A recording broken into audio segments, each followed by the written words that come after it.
যে সালাফে সালেহিনের মধ্যে রয়েছে যে ইনারা জানাজাকে দেখে দাঁড়ানিটা ইনারা ফরজ বলিয়ে বলতেন, উজুব। যদি ওই জানাজা ইহুদির হোক, মুসলিমের হোক বা অন্য জাতির হোক, জানাজাকে দেখে ওইখানে দাঁড়ানিটা হলো ওয়াজিব বলেছেন। যদি আর কিছু উলামা কেরাম বলেছেন এটা হলো মুস্তাহাব বা সুন্নত, উত্তম কাম। আবু সাঈদ খুদরি রাদিয়াল্লাহু তাআলা আনহু থেকে বর্ণিত, তিনি বলেন, ইদা রাআইতুমুল জানাজাতা ফাকুমু ফামান তাবিআহা ফালা ইয়াজলিস হাত্তা তুযা, মুত্তাফাকুন আলাইহি। যে যখন নাকি তোমরা জানাজা দেখো তখন তোমরা দাঁড়িয়ে যাও, বসে আছো রাস্তায় জানাজা চলছে দাঁড়িয়ে যাও। আর যদি ফামান তাবিআহা ফালা ইয়াজলিস, আর যারা নাকি তার অনুসরণ করছে, তার পিছনে পিছনে যাচ্ছে কবরস্থান পর্যন্ত, কয়েছে তারা অতক্ষণ ওই সময় পর্যন্ত না বসে যতক্ষণ পর্যন্ত ওই মৃত ব্যক্তিকে বা ওই লাশটাকে মাটিতে না রাখা হয়ে যায়। তারপরে আসেন ওই সমস্ত লোক যে যারা নাকি জানাজার পিছনে চলছে, যারা রাস্তাতে দেখছে ওরা তো দাঁড়াবে, আর যারা নাকি জানাজাকে নিয়ে যাচ্ছে, যাওয়ার পরে অনেক সময় দেখা যায় গুরুস্থানে যাওয়ার পরে কিংবা কারণবশত কবরস্থানে পানি বা ক্ষুধা হয় না, কোনো বস্তুর অভাব পড়েছে, ওইখানে যায় বসে যায়। সেই বসাটা আসলে তো ঠিক হয় না। আবু সাঈদ খুদরি রাদিয়াল্লাহু তাআলা আনহু থেকে বর্ণিত, তিনি বলেন, কুন্না ফি জানাজাতিন ফাআখাযা আবু হুরায়রা রাদিয়াল্লাহু আনহু বিয়াদি মারওয়ানা ফাজালাসা ক্বাবলা আন তুযা ফাজা আবু সাঈদ রাদিয়াল্লাহু আনহু ফাআখাযা বিয়াদি মারওয়ানা ফাকালা قم فوالله لقد علم هذا أن النبي صلى الله عليه وسلم نهانا عن ذلك فقال أبو هريرة رضي الله عنه صدقة।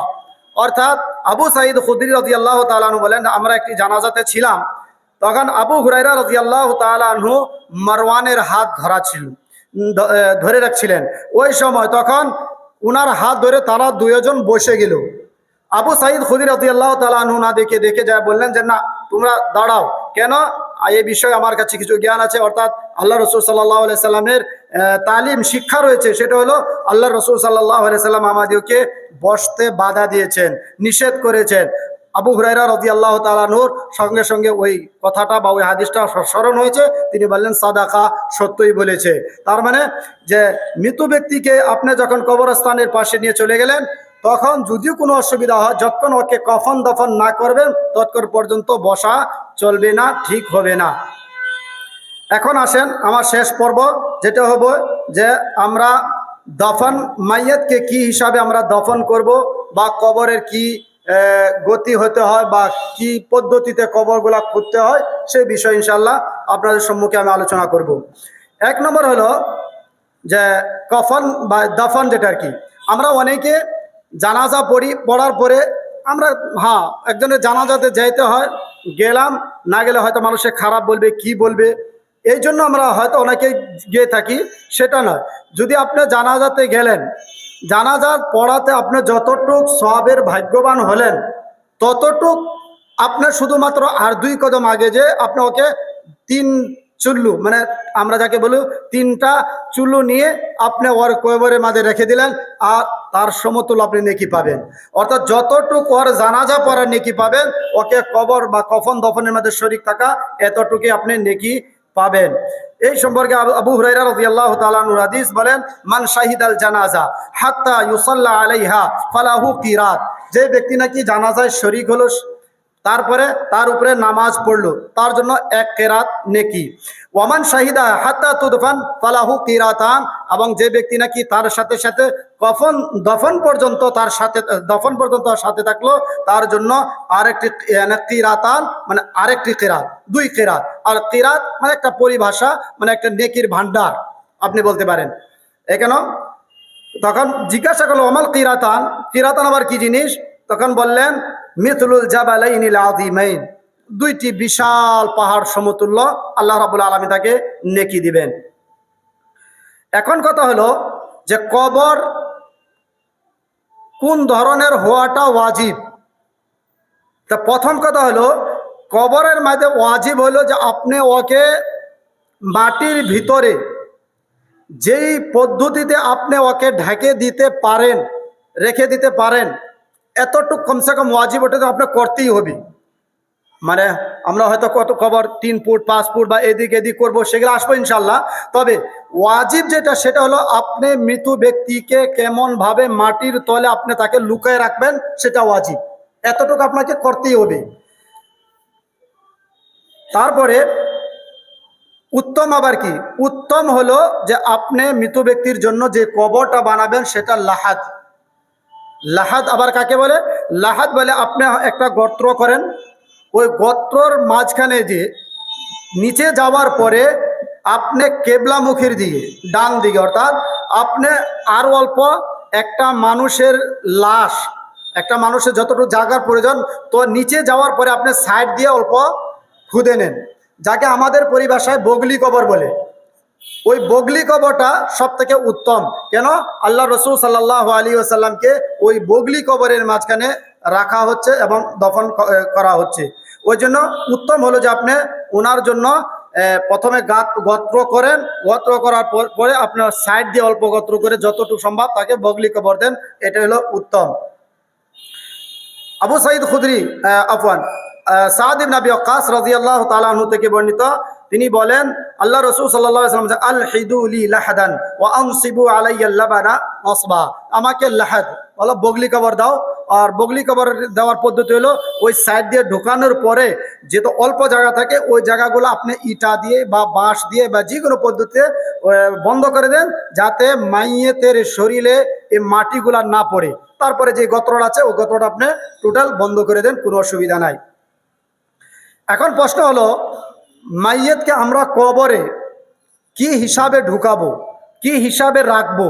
তা এই সম্পর্কে সুন্নত, আল্লাহ রসুল সাল্লাল্লাহু আলাইহি সাল্লামের সুন্নত হলো যে মৃত ব্যক্তিকে যখন নাকি কবরে রাখা হবে, পায়ের দিক থেকে, যে দিক দিয়ে কবরের মানে পাও থাকবে মৃত ব্যক্তির, ওই দিক থেকে মৃত ব্যক্তিকে কবরে ঢুকানো হোক বা প্রবেশ করা হোক, এটা হলো সুন্নত। এবং এটাই ওই কবর দিয়ে নেওয়ার পরে ওকে ডান দিকে রেখে তারপরে তাকে কবরে রাখাটা হলো সব থেকে উত্তম। এখন কবর আরেকটা প্রশ্ন আছে, এবং আল্লাহ রসুল সাল্লাল্লাহু আলাইহি সাল্লাম বলেন যে কবরে কে নামবে, একটা প্রশ্ন, কবরে কে নামে? কবরে পুরুষ হলে পুরুষ, এখন মহিলা তো কবরস্থানে যাবে না, তাহলে মহিলাকে যখন কবরে প্রবেশ করবে চেষ্টা করতে হবে তার মাহারিম, তার আত্মীয় স্বজন, বিশেষ করে যাদের সাথে ওনার বিবাহ হারাম, ওরা যাতে তার কবরে নামে এবং কবরে প্রবেশ করে, সেটা হলো সব থেকে উত্তম। আর না হলে তো ওখানে পুরুষ নামতেই হবে, যদি কেউ নিজের মাহরামাত না থাকে সেখানে নামবে। হ্যাঁ, তবে আল্লাহ রসুল সাল্লাল্লাহু আলাইহি সাল্লামের মেয়ে হযরত উসমান রাদিয়াল্লাহু তাআলা আনহুর পরিবার যখন মারা গেলেন, তখন ওই সময় আল্লাহ রসুল সাল্লাল্লাহু আলাইহি ওয়াসাল্লাম বলেছিলেন যে আল্লাহ আবু তালহা রাদিয়াল্লাহু তাআলা আনহু তিনি বলছিলেন যে আজকে রাত যে ব্যক্তি নাকি নিজের পরিবারের কাছে না গেল, ওই কবরের মাঝে প্রবেশ করো। তা সব থেকে উত্তম যে যেই ব্যক্তি কবরে প্রবেশ করবে, মৃত ব্যক্তিকে নিয়ে নামবে, ওই জানে ওই রাত্রে বা ওই গত রাত আর কি যেটা গেল, তার পরিবারের সাথে সম্পর্ক না করে থাকে। এখন প্রশ্ন হলো যে মৃত ব্যক্তি যখন নাকি বা মাইয়েতকে যখন নাকি কবরে রাখা হবে, তখন যারা কবরে নামবে বা কবরে আছে জীবিত অবস্থা যারা, তারা কি পড়বে, কি বলবে? তখন এই সম্পর্কে আল্লাহ রসুল সাল্লাল্লাহু আলাইহি ওয়াসাল্লামের সুন্নত এবং মুস্তাহাব এটাই যে ওই ব্যক্তিরা, বিশেষ করে সবাই না, ওই ব্যক্তি যারা নাকি কবরে নেমেছে তারা পড়বে বিসমিল্লাহি আলা মিল্লাতি রাসূলিল্লাহ। এই দোয়াটা ওরা ওইখানে কবরে যখন নাকি মৃত ব্যক্তিকে নামাবে বা রাখবে, রাখার পরে এই দোয়াটা পড়বে বিসমিল্লাহি আলা মিল্লাতি রাসূলিল্লাহ। তবে বাকি যারা উপরে আছে ইনাদেরকে এটা পড়ার দরকার নাই। আবু হুরায়রা রাদিয়াল্লাহু তাআলা আনহু, ইবনে উমর রাদিয়াল্লাহু তাআলা আনহু থেকে বর্ণিত, তিনি বলেন ইযা ওয়াযাতুম মাউতাকুম ফিল কুবুর ফাকুলু বিসমিল্লাহি ওয়া আলা মিল্লাতি রাসূলিল্লাহ, আখরাজাহু আবু দাউদ ওয়ান নাসাঈ ওয়াত তিরমিজি ওয়া সাহাহু ইবনে হিব্বান। যদিও এই হাদিসটাকে ইবনে হিব্বান মওকুফ বলেছেন। এর আগে আরেকটা কথা আসে, সেটা হলো মাইয়েতকে কবরে রাখা হোক বা গোসলের সময় হোক, যে কোনো কারণেই হোক, মাইয়েতকে তা কষ্ট দেওয়া যাবে না, তাকে কোনো ধরনের কষ্ট দেওয়া যাবে না। তার হাত পাও ধরে নেন, মরার এমন জায়গা একলা একলা পড়ে মরে আছে, মরার পরে সে অল্প কুকড়ে গেল, তখন তাকে টেনে জোর করে তার হাতগুলা যদি সঙ্গে সঙ্গে হয়তো তো ঠিক আছে, কিন্তু অল্প পরে যদি কুকড়ে গেল, তাকে সিধা করাতে গিয়ে এই মৃত ব্যক্তিকে কষ্ট দেওয়া চলবে না, নিষেধ। আবু আয়েশা রাদিয়াল্লাহু তাআলা আনহা থেকে বর্ণিত, তিনি বলেন আল্লাহ রাসূল সাল্লাল্লাহু আলাইহি সাল্লাম বলেছেন, কাসরু ইযামিল মাইয়িতি কাকাসরিহি হাইয়ান। আবু দাউদ এই হাদিসটি বর্ণিত এবং মুসলিমের শর্ত মোতাবিক রয়েছে। অর্থাৎ মৃত ব্যক্তিকে কষ্ট দেওয়া বা তার হাড় বা হাড্ডিগুলা ভাঙা, তার এতটুকুই গুনাহ হবে যতটুক একটা জীবিত মানুষকে যদি তার হাড় বা হাড্ডি ভাঙা হয়, যে কষ্ট হয় বা তার যেটা কিসাস হয়, এর জন্য কিসাস হবে না, তবে তার গুনাহ হবে। সেজন্য মৃত ব্যক্তিকে কবরে রাখার সময় হোক বা উঠানির সময় হয় বা যে কোনো কারণেই হোক, তার হাড্ডি বা তাকে কোনো ধরনের কষ্ট দেওয়া হবে না। শেষ যেটা নাকি আপনাদের সম্মুখে বা আরেকটা মশলা, সেটা হলো আল হাসু ফিল কবরে। কবরের মধ্যে আপনি মাটি কেমন করে দিবেন? কবরের মধ্যে মাটি দেওয়ার সুন্নত পদ্ধতি হলো, আপনি ওর মাথার দিকে বা ওই সাইড দিকে যান, যাওয়ার পরে আপনি তিন চল্লু মানে তিনটা হাত ভরে, তিনবার হাত ভরে ওকে শুধুমাত্র বেশি দেবে আপনি বিসমিল্লাহ বলে ওইখানে মাটি দেন, তাছাড়া আর অন্য কোনো দরকার পড়বে না। তবে একটি হাদিস আবু উমামা রাদিয়াল্লাহু তাআলা আনহু থেকে বর্ণিত, তিনি বলেন যে আন্না নবী সাল্লাল্লাহু আলাইহি ওয়াসাল্লাম হাতা আলাল কবরে ওয়া ক্বারা মিনহা খালাকনাকুম ওয়া ফিহা নুঈদুকুম ওয়া মিনহা নুখরিজুকুম তারাতান উখরা। যে আবু উমামা থেকে একটি হাদিস বর্ণিত যে আল্লাহ রাসূল সাল্লাল্লাহু আলাইহি ওয়াসাল্লাম যখন নাকি মাটি দিতেন কবরে, তখন মাটি দেওয়ার সময় এই দোয়াটি পড়তেন, মিনহা খালাকনাকুম ওয়া ফিহা নুঈদুকুম ওয়া মিনহা নুখরিজুকুম উখরা। মুহাদ্দিসিন লিখেছেন হাদা মুসালসালুম বিযুআফা, মানে এই হাদিসটা একদম দুর্বল, জৈব, একদম আগে থেকে এমন ভাবে চলে আসছে, মানে একদম জাল। قال الامام ابن حبان رحمه الله اذا اجتمع بالاسناد عبيد الله بن زر عن علي بن زيد عن القاسم بن عبيد الرحمن فهما مما عملت ايديهم। যখন কোন একটি হাদিসের মধ্যে দুইটি রাবীর নাম বলেছেন, এখানে একজন উবাইদুল্লাহ বিন জার আর একজন আলী বিন যায়েদ, এরা যখন নাকি কোনো একটি সনদে হাদিসের সূত্রতে চলে আসে, তখন ধরে নাও যে এরা নিজে হাত থেকে বানায় নিচ্ছে, এদের নিজের কাজকর্ম, এটা আসলত মুহাদ্দিসিনের বা আল্লাহ রাসূল সাল্লাল্লাহু আলাইহি সাল্লামের থেকে সাবিত নয়, বরঞ্চ এরা নিজের কাম। আর আজকে বর্তমান যুগে নাকি যেটা নাকি জনসাধারণ করে থাকে, সেটা হলো প্রথম এক যখন মাটি দেয় তখন বলে মিনহা খালাকনাকুম, দ্বিতীয়টা যখন বলে ওয়া ফিহা নুঈদুকুম, আবার তৃতীয়বার যখন নাকি মাটি দেয় বা তৃতীয় মুশত তখন বলে ওয়া মিনহা নুখরিজুকুম তারাতান উখরা। মানে ফাহাদা মিন মুহদাসাতিল উমুর ওয়া লাইসা হাদা আথারুম মিন ইলমিন ওয়ালা দালিলিন ওয়ালা বুরহান।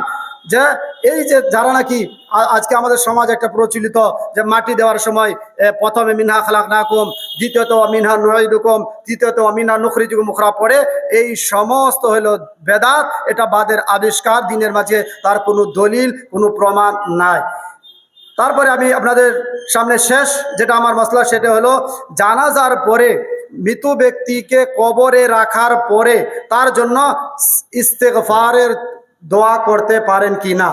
তো এই সম্পর্কে আল্লাহ রাসূল সাল্লাল্লাহু আলাইহি সাল্লামের একটি বিশুদ্ধ হাদিস রয়েছে যে যখন কানা রাসূলুল্লাহ সাল্লাল্লাহু আলাইহি সাল্লাম ইযা ফারিগা মিন দাফনিল মাইয়িত ওয়াকাফা আলাইহি ওয়া ক্বালা ইস্তাগফিরু লিআকিকুম ওয়া সালু লাহু তাথবীত ফাইন্নাহুল আন ইউসআল, রাওয়াহু আবু দাউদ ওয়া সাহহাহুল হাকিম। যে দফন করার পরেও আপনি ওইখানে যায় কি তার জন্য ইস্তেগফারের দোয়া করতে পারবেন। তবে দোয়া আমাদের সমাজে যেটা প্রচলিত, যেটা হলো সবাই হয়তো দাঁড়ায় একসাথে হাত তুলে মুনাজাত করা হয়, সেটা এখানে উদ্দেশ্য না।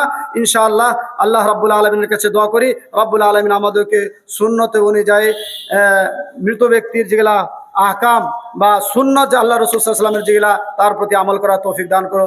আকুলু কওলি হাদা ওয়া আস্তাগফিরুল্লাহ লি ওয়া লাকুম ওয়া লিসাইরিল মুসলিমিন ওয়া আস্তাগফিরু ইন্নাহু হুয়াত তাওয়াবুর রহিম।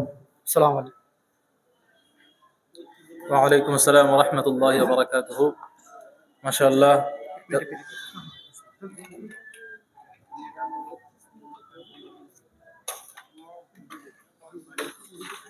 আমাদের সম্মুখে আমাদের সম্মুখে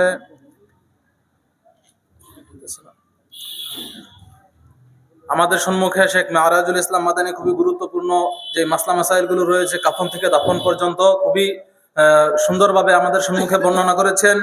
তারপর আমাদের সম্মুখে যিনি ভাষণ দিবেন তিনি হলেন এই মাদ্রাসা দারুল উলুমের প্রধান শিক্ষক শেখ আব্দুল্লাহ মাদানী সাহাব। আর ওনার বক্তব্যের বিষয় হচ্ছে মৃত ব্যক্তিকে নিয়ে আমাদের সমাজে প্রচলিত শরীয়ত বিরোধী যে রীতি রেওয়াজগুলো রয়েছে সেই সম্পর্কে উনি কিছু আলোচনা করবেন। আমি শেখকে দাওয়াত দিচ্ছি, আপনি আসেন এবং আপনি আপনার বক্তব্যকে আপনাদের সম্মুখে রাখেন, আমাদেরকে ভালোভাবে ওয়াজ নসিহত করেন।